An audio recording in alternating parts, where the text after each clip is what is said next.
Good evening all. మనం previous క్లాస్లో kinetic theory of gases నుండి ఫార్ములాస్ నేర్చుకున్నాం కదా. అయితే ఆ ఫార్ములాస్ కొద్దిగా ఎక్స్టెన్షన్ ఒక 3 ఫార్ములాస్ నేర్చుకుని అప్పుడు దీనిపైన ప్రాబ్లమ్స్ చేద్దాం. ఓకే, ఓన్లీ నేను ఇంపార్టెంట్ ప్రాబ్లమ్స్ చెప్తున్నాను, ఎందుకంటే నేను ప్రీవియస్ పేపర్స్ అబ్జర్వ్ చేసినప్పుడు మనకి ఈ చాప్టర్ నుండి ప్రాబ్లం దేనికి ఇస్తానంటే ఎస్ఐ క్వశ్చన్కి అటాచ్ చేస్తున్నాడు ప్రాబ్లమ్.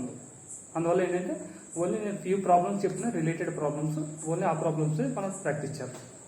ఓకే, అయితే మనం ప్రీవియస్ చెప్పుకున్న వాటి నుండి ఒక 2 ఫార్ములాస్ మనం చెప్పుకోలేదు. రిలేషన్ అంటే మన థియరీ క్లాస్ చెప్పుకున్నట్లయితే చెప్పుకున్నాం, కానీ రిలేషన్ అయితే మాత్రం మనం ప్రీవియస్ క్లాస్ చెప్పుకోలేదు.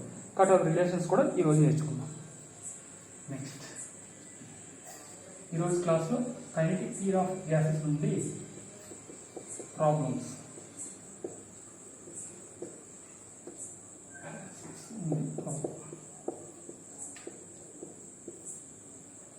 ఓకే, మనం విస్కాసిటీ ఫార్ములా, విస్కాసిటీని దేంతో డినోట్ చేస్తారని చెప్పుకున్నాం, నేటాతో డినోట్ చేస్తారని చెప్పి viscosity eta equal to 1/3 mn c prime into lambda. ఇక్కడ c ప్రైమ్ అంటే ఏంటమ్మా, RMS velocity of the gas molecules, అలాగే లాంబ్డా అంటే మీన్ ఫ్రీ పాత్. ఇప్పుడు ఈ ఫార్ములాలో mn అని చూసారా, mn అంటే ఏంటి, డెన్సిటీ, అది రో డినోట్ చేస్తుంది. కాబట్టి ఈ ఈక్వేషన్ మనం ఇంకొక ఫామ్ కూడా అక్కడ చెప్పుకున్నాం మనం, నేటా equal to 1/3 rho c prime lambda. మరి విస్కాసిటీ తర్వాత మనం నేర్చుకున్నది ఏంటి, కండక్టివిటీ, థర్మల్ కండక్టివిటీ. మరి thermal conductivity K equal to formula ఏంటమ్మా, 1/3 rho c prime CV into lambda. ఇక్కడ సివి అంటే కనుక మోలార్ స్పెసిఫిక్ హీట్ అని చెప్పేసి అక్కడ మనం మాట్లాడుకున్నాం. సి ప్రైమ్ అంటే తెలిసిందే ఆర్ఎంఎస్ వెలాసిటీ, లాంబ్డా అంటే మీన్ ఫ్రీ పాత్. ఓకే, ఇది K. మరి ఇప్పుడు దాంతోపాటు diffusion of gases,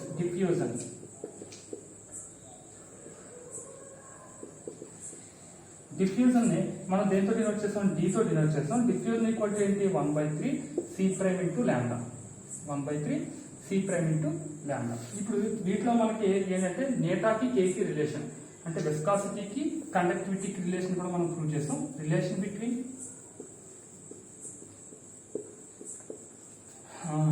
నేటా and K, అంటే ఈ రెండింటికి రిలేషన్.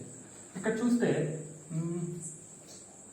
K ఈక్వల్ టు మనకు తెలిసింది ఏంటి చెప్పండి, 1/3 rho c prime CV into lambda. మరి ఈ ఈక్వేషన్ కనుక మీరు గమనిస్తే ఇక్కడ ఏముంది, 1/3 rho c prime lambda, 1/3 rho c prime lambda. అంటే మీరు ఇక్కడ గమనిస్తే ఈ పార్ట్ ఏదైతే ఉందో ఈ పార్ట్ ఏంటిది, నెటాయే కదా. అంటే K ఈక్వల్ టు ఏం రాయొచ్చు, నేటా ఇంటూ ఇక్కడ మిగిలిపోయింటారు సివి, కాబట్టి నేటా ఇంటూ సివి. దీని నుండి సివి ఈక్వల్ టు ఏమవుతుంది, K నేటా. ఇది ఒక ఫార్ములా. నెక్స్ట్ దాని తర్వాత మనం మళ్ళీ same relation between నేటా and D, అంటే ఈ రెండింటికి రిలేషన్, నేటాకి డికి రిలేషన్ క్యాల్కులేట్ చేస్తున్నాను నేను. చేస్తే మనకి నేటా ఈక్వల్ టు ఏమని తెలుసు, 1/3 rho c prime into lambda. మరి డి ఈక్వల్ టు ఏమని తెలుసు, 1/3 సి ప్రైమ్ లాంబ్డా. ఇక్కడ చూడండి, అదే కదా. అంటే 1/3 సి ప్రైమ్ లాంబ్డా ప్లేస్ లో నువ్వు ఏం రాయొచ్చు, డి రాయొచ్చు కదా. మరి డి రాస్తే ఏమవుతుంది, నేటా ఈక్వల్ టు డి ఇంటూ రో. నేటా ఈక్వల్ టు ఏంటమ్మా, డి ఇంటూ రో. ఇది ఒక రిలేషన్. అంటే దీన్ని రెగ్యులర్ ప్యాటర్న్ లో మనం యూజ్ చేసినప్పుడు దీన్ని ఎలా వాడతాం అంటే D equal to eta by rho అని కానీ, లేదా rho equal to eta by D అని కానీ వాడతాం. ఓకే, ఇది ఫార్ములా.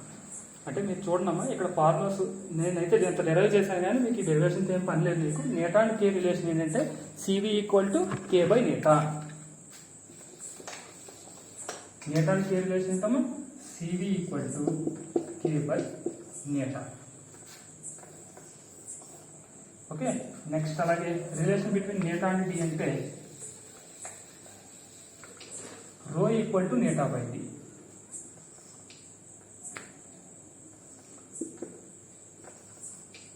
నేటా బై డి, ఇది ఈ 2 ఫార్ములాస్. మనం ఈ ఫార్ములాస్ నుంచి కూడా మనకి ప్రాబ్లం అడుగుతాడు. ప్రీవియస్గా మనకి 2015 పేపర్లో అనుకుంటా మనకి ఈ ఫార్ములాస్ నుంచి ఒక ప్రాబ్లమ్ని ఎస్ఐ క్వశ్చన్కి అటాచ్ చేశారు. ఓకే, చూద్దాం. ఈ ఫార్ములాస్ పైన ఇప్పుడు ప్రాబ్లమ్స్ చేద్దాం. ఓకే, ఇందులో ఫస్ట్ ప్రాబ్లం చూద్దాం. Determine RMS velocity of nitrogen gas. Question ఏంటి? క్వశ్చన్ చెప్తున్నారు, చాలా జాగ్రత్తగా గమనించండి. Determine RMS velocity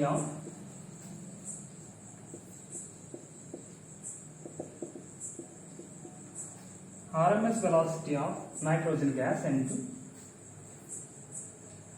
at STP, అంటే standard temperature and pressure. Density of STP. ఇక్కడ మనకి ఏమడుగుతుందంటే ఇది determine RMS velocity of N2 at STP. ఇది ఏమి ఇచ్చాడంటే మనకి density of N2 is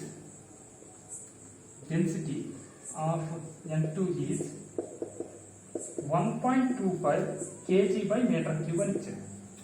suppose కొన్ని సందర్భాల్లో మనకి ఇక్కడ గ్రామ్స్ బై సెంటీమీటర్స్ వేస్తున్నాడు. సపోజ్ గ్రామ్స్ బై సెంటీమీటర్స్ వేస్తే కనుక నువ్వు దాన్ని ఏం చేయాలంటే మళ్ళీ కేజీ పర్ మీటర్ క్యూబ్లోకి మనం మార్చుకోవాలి. మనం అటువంటి చేంజ్ చేయాలనుకున్నప్పుడు ఎక్కడైనా కేజీ ఇస్తే కనుక 1 kg ఈక్వల్ ఎంతమ్మా 1000 grams. దాని నుండి 1 gram ఈక్వల్ ఏమవుతుంది 1/1000 kg. ఈ ఎప్పుడైనా ఇక్కడ గ్రామ్స్లో కనుక ఇచ్చినట్లయితే మనం దీంతో మల్టిప్లై చేయాలి. అలాగే కింద మన డినామినేటర్లో మీటర్లో ఉండకుండా సెంటీమీటర్లో కనుక ఇచ్చాడు అనుకో 1 meter ఈక్వల్ ఏం చెప్తాం మనం 100 centimeter అని చెప్తాం. మరి దాని నుండి 1 centimeter ఈక్వల్ ఏంటి 1/100 meter. ఓకే, ఎక్కడైనా మన గ్రామ్స్ సెంటీమీటర్లు ఇస్తే కనుక దాన్ని మళ్ళీ కేజీస్ అండ్ మీటర్స్లోకి మార్చుకోవాలి. అప్పుడు ఏం చేస్తాం గ్రామ్స్ దగ్గర గ్రామ్స్ వాల్యూ, సెంటీమీటర్ దగ్గర సెంటీమీటర్ వాల్యూ వేసి డివైడ్ చేస్తే మనకు మళ్ళీ అది కేజీలు మీటర్లోకి కన్వర్ట్ అయిపోతుంది. అలా కన్వర్ట్ చేసుకుని మాత్రం మనం ప్రాబ్లం చేయాలి. నెక్స్ట్ మరి మనకు తెలిసినటువంటి ఫార్ములా ఏంటమ్మా RMS వెలాసిటీ ఫార్ములా ఏమని తెలుసు మనకి CRMS ఈక్వల్ టు రూట్. ఎందుకంటే మనకి అక్కడ రో వాల్యూ ఇచ్చాడు డెన్సిటీ అంటే ఏంటి రో వాల్యూ ఇచ్చాడు. మరి రో వాల్యూ ఇచ్చిన ఫార్ములా ఏంటి మనకి 3p/ρ. ఏంటమ్మా 3p/ρ. ఓకే, మరి రో వాల్యూ అయితే ఇచ్చాడు. Given density rho equal to 1.25 kg/m3. బాగుంది. మరి ఇక్కడ మనకి ఇంకా కావాల్సింది ఏంటి ప్రెజర్. మరి ప్రెజర్ కోసం కావాలని అనుకున్నప్పుడు మనం ఇక్కడ ఏం చెప్పాడు at standard temperature and pressure. మరి స్టాండర్డ్ టెంపరేచర్ అండ్ ప్రెజర్ అంటే మన ఎర్త్ పైన ఉండేటటువంటి స్టాండర్డ్ టెంపరేచర్ అండ్ ప్రెజర్. మీరు గుర్తుంచుకోండి, మనకి ఎర్త్ పైన ఎక్కువగా ఉండేది నైట్రోజన్ కానీ గ్యాసెస్ కానీ మనం చూసుకుంటే స్టాండర్డ్ వాల్యూ P వాల్యూ వచ్చేసి ఎంతంటే 10⁵ ఏంటమ్మా 10⁵ పాస్కల్స్ అని చెప్తాం. మనం ఏం చెప్తాం 10⁵ పాస్కల్స్ అసైన్మెంట్లో చెప్తే కనుక. అంటే నువ్వు ఎప్పుడు వాడినా సరే P వాల్యూని ఏం చేయాలి 10⁵ని యూజ్ చేయాలి. 10⁵ అంటే కనుక అక్కడ స్టాండర్డ్ అట్మాస్ఫియర్ ప్రెజర్ని డినోట్ చేస్తుంది. అయితే మీరు గుర్తుంచుకోవాల్సిన విషయం ఏంటంటే కొన్ని సందర్భాల్లో ఇక్కడ స్టాండర్డ్ అట్మాస్ఫియర్ ప్రెజర్ కాకుండా నెంబర్ కూడా ఇచ్చేస్తుంటాడు. ఆ నెంబర్ ఇస్తే కనుక మాత్రం మీరు ఆ నెంబర్ని యూజ్ చేయాలి. ఓకే, ఇప్పుడు మన దగ్గర ఏముంది రో వాల్యూ ఉంది, అలాగే P వాల్యూ కూడా ఉంది. మరి అప్పుడు RMS వెలాసిటీని కట్టచ్చు కదా మనం. అప్పుడు CRMS equal to 490 root 3p. P అంటే ఎంత ప్రెజర్ 10⁵/1.25. మన టెక్స్ట్ బుక్ లో చూస్తే ఇక్కడ యూనిట్స్ అన్నది మిస్టేక్ తీసుకోవడం వల్ల వాటికి ఆన్సర్ డెఫినెట్ గా వచ్చింది. కానీ యాక్చువల్గా చేయాల్సిన ప్రాసెస్ అయితే ఇది. మరి ఈ వాల్యూ కనుక మీరు క్యాలిక్యులేట్ చేస్తే ఏమవుతుంది ఇది రూట్ దీన్ని ఎలా ఇచ్చు 3 × 10⁵/1.25 కాబట్టి దీన్ని 125 × 10⁻² కింద రాయొచ్చు కదా. రాస్తే ఏమవుతుందమ్మా రూట్ 10⁻² పైకి వెళ్తే కనుక 10⁻+2 అవుతుంది. అప్పుడు అది 10⁻7. అలాగే 3 125 ఎన్నిసార్లు పోతుంది 3 ఇందులో 3 times, 5 ఎన్ని టైమ్స్ పోతుంది 1 time, 0.20లో 6 times అంటే 1/31.6 ఇంటూ 10⁻, ఇక్కడ -2 పైకి వెళ్తే +2 అయింది కాబట్టి ఇక్కడ 10⁻7. అంటే మీరు కనుక దీన్ని కనుక సాల్వ్ చేస్తే మీకు ఏమొస్తుందంటే 490 m/s వస్తుంది. మీరు చేసి చూడండి. అక్కడ దాదాపు అంటే 489 వచ్చింది. నేను క్యాలిక్యులేట్ చేస్తే నియర్ బై వాల్యూ నేను 490 తీసుకున్నాను. మొత్తం మీద అయితే 490 m/s వస్తుంది. ఈ క్వశ్చన్ మనకి ర్యాండమ్గా అడుగుతున్నాడు ఎక్కువగా. అంటే ఎప్పుడు కూడా ఎస్ఏ క్వశ్చన్కి జాయింట్గా ఇస్తున్నాడు. దీన్ని ఇచ్చినప్పుడు ఎక్కువగా అడుగుతున్నటువంటి క్వశ్చన్స్ ఇది ఒకటి. ఓకేనా. ఒకసారి అబ్జర్వ్ చేయండి జాగ్రత్తగా. మన ఆర్ఎంఎస్ వెలాసిటీ కట్టమంటే ఎప్పుడు కూడా ఏం వేయాలమ్మా, √3p/ρ వేయాలి. కొన్ని సందర్భాల్లో మనకి మాస్ నెంబర్ ఆఫ్ మాలిక్యూల్స్ ఇచ్చేస్తుంటాడు, అప్పుడు ρ = mn అని తెలుసు కదా మనకి. కాబట్టి ఇక్కడ mn అనే ఫార్ములాని యూజ్ చేస్తాం. ఓకే, కొన్నిసార్లు ఎన్ఆర్టీలు వేస్తుంటాడు, అప్పుడు ఏం చేస్తాం, PV = nRT అని తెలుసు కాబట్టి ఆ ఫార్ములా ఇక్కడ యూజ్ చేస్తాం P ప్లేస్లో. ఓకే, ఈ ఫార్ములాను ఒకసారి అబ్జర్వ్ చేయండి. మనకి ఇక్కడ గుర్తుంచుకోవాల్సిన విషయం ఏంటంటే స్టాండర్డ్ అట్మాస్ఫియరిక్ ప్రెషర్ అంటే కనుక 10⁵ పాస్కల్స్. ఆ వాల్యూని మీరు గుర్తుంచుకోవాలి. Okay,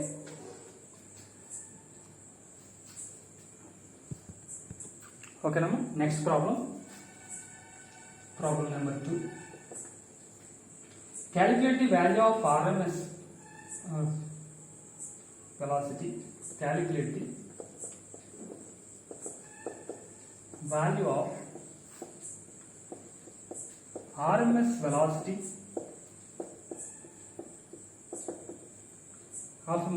of hydrogen molecule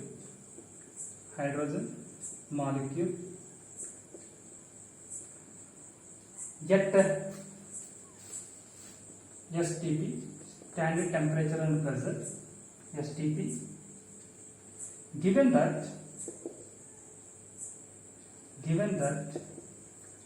Boltzmann constant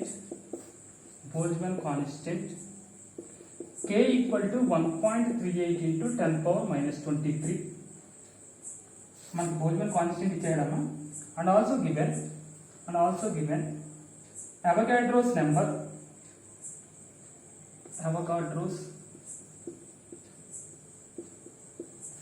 number అంటే మనం దీన్ని క్యాపిటల్ N అంటాం. డిఫరెన్స్ మీకు ఆల్రెడీ తెలిసి ఉంటుంది. స్మాల్ n అంటే కనుక number of molecules in vessel, అలాగే క్యాపిటల్ N అంటే కనుక అవగాడ్రో నెంబర్. మనం PV = nRTని యూజ్ చేస్తాం కదా, అక్కడ NT అని చెప్పేసి రాసుకున్నాం మనం. అక్కడ N అంటే కనుక అవగాడ్రో నెంబర్ని డినోట్ చేస్తుంది. మీకు ఎంత డౌట్ ఉంటే ప్రీవియస్ క్లాస్ ఫస్ట్ క్లాస్లో చూస్తే తెలుస్తుంది మీకు. ఓకే, ఇక్కడ అవగాడ్రో నెంబర్ N వాల్యూ కూడా మనకి ఇచ్చేయడమ్మా. ఎంత ఇచ్చాడంటే 6 × 10⁻26 kg మోల్.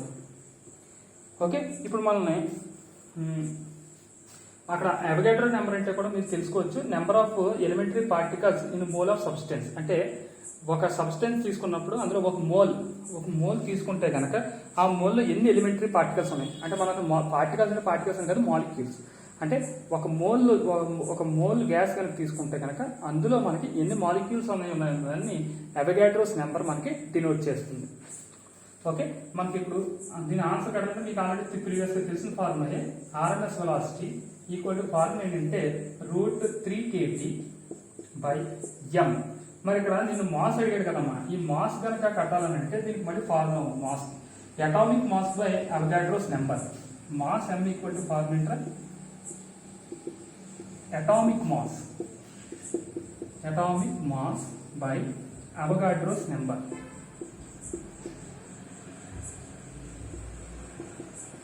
మరి అటామిక్ మాస్ అంటే ఏంటి, మన హైడ్రోజన్, ఇక్కడ దేని గురించి అడిగాడు మనం, హైడ్రోజన్ అంటే 1H1. యాక్చువల్గా అంటే ప్రోటాన్ ప్లస్ న్యూట్రాన్ మాస్ని మనం అక్కడ తీసుకున్నటువంటి ఎలిమెంట్ యొక్క మాస్గా చెప్తాము. మరి హైడ్రోజన్ ఓన్లీ ప్రోటాన్స్ ఉంటాయని మనకు తెలుసు కదా. మరి ఆ ప్రోటాన్ మాస్ ఎంత, 1.08. అంటే ఇక్కడ అటామిక్ మాస్ గురించి మాట్లాడితే కనుక 1.008. యాక్చువల్గా 1.008/2 × 10⁻26. సారీ, మనకి అవగాడ్రో నెంబర్ ఎంత ఇచ్చాడు, 6 ×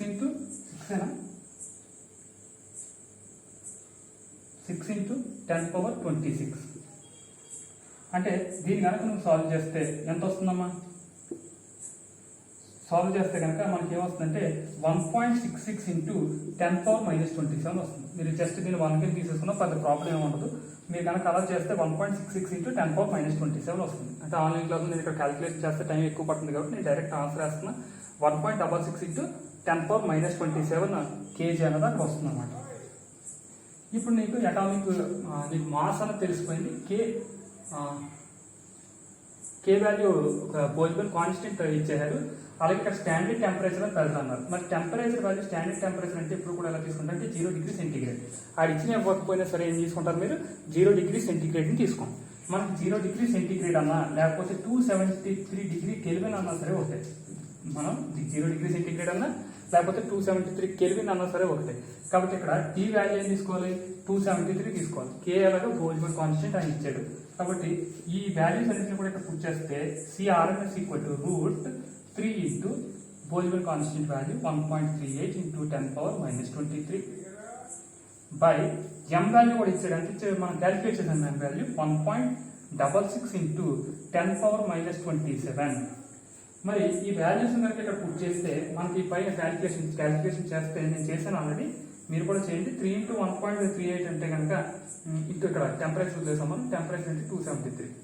ఈ మూడింటిని కనుక మల్టిప్లై చేస్తే మనకి ఏమొస్తుందంటే 1130 ఇంటూ 10 power minus 23 బై ఇక్కడ కింద 1.66 ఉంది కదా, 1.66 నేను ఎంత రాస్తున్నానంటే 166 కింద రాస్తున్నాను. ఆ పాయింట్ తర్వాత 2 డిజిట్స్ ఉన్నాయి కాబట్టి ఈ 2 డిజిట్స్ పైకి వెళ్ళిపోతే ఇక్కడ ఏమవుతుంది 10 power minus 29 అవుతుంది. ఓకే, అంటే డినామినేటర్ ఏముంది ఇక్కడ మనకి 10 power minus 29 ఉంది, న్యూమరేటర్ 23 ఉంది. ఇది పైకి వెళ్తే ఏమవుతుంది, ఈ 29 కనుక పైకి వెళ్తే 23లోంచి 29 పోతే కనుక అక్కడ ఏమవుతుందమ్మా 7 వస్తుంది. అంటే దీని ఆన్సర్ ఏమవుతుంది 1130 by 166 into 10 power 7 వస్తుంది మనకి పైకి వెళ్తే. మీరు కనుక ఈ క్యాలిక్యులేషన్ కనుక చేస్తే మీకు ఇక్కడ 1130 by 166 అంటే మీకు ఏమొస్తుందంటే 6.8 వస్తుంది. 6.8 into 10 power 7. ఇప్పుడు దీన్ని కనుక మీరు ఎలా రాయొచ్చు, √68 into 10 power 8 కింద రాయొచ్చు కదా. దీని కనుక మీరు బయటకు తీసుకొస్తే ఆటోమేటిక్గా దీని క్యాలిక్యులేషన్ కనుక మీరు చేస్తే 8246 వస్తుందమ్మా మీకు ఆన్సర్. 8246. ఇక్కడ మనం డిస్కస్ చేస్తున్న ఆర్ఎంఎస్ వెలాసిటీ గురించి, దట్స్ వై ఇది మీటర్ పర్ సెకండ్. ఓకే, ఈ విధంగా మనం ఆర్ఎంఎస్ వెలాసిటీని క్యాలిక్యులేట్ చేయొచ్చు. Okay, last and final problem ఉన్నాయి ఈ చాప్టర్లో. ప్రాబ్లం నెంబర్ 3 అంటే రిలేషన్ సంబంధించి, కే అండ్ మీటర్ రిలేషన్ సంబంధించి ప్రాబ్లమ్. ఇది మనకి ప్రీవియస్గా కూడా అడిగిన ప్రాబ్లమ్స్లో చాలా ఇంపార్టెంట్ ప్రాబ్లం ఇది. The coefficient of viscosity of hydrogen is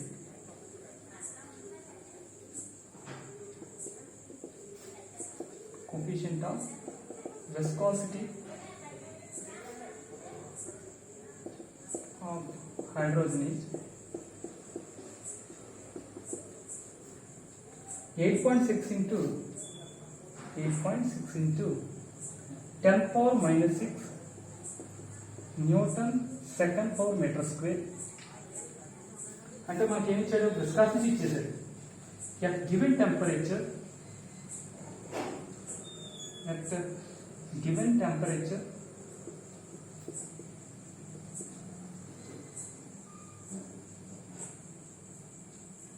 and pressure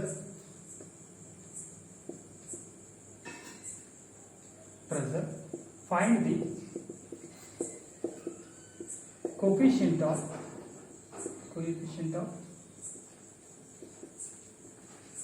thermal conductivity of hydrogen. Thermal conductivity of hydrogen. ఇంకా మనకి ఏం చేయలేదు, వాల్యూ ఆఫ్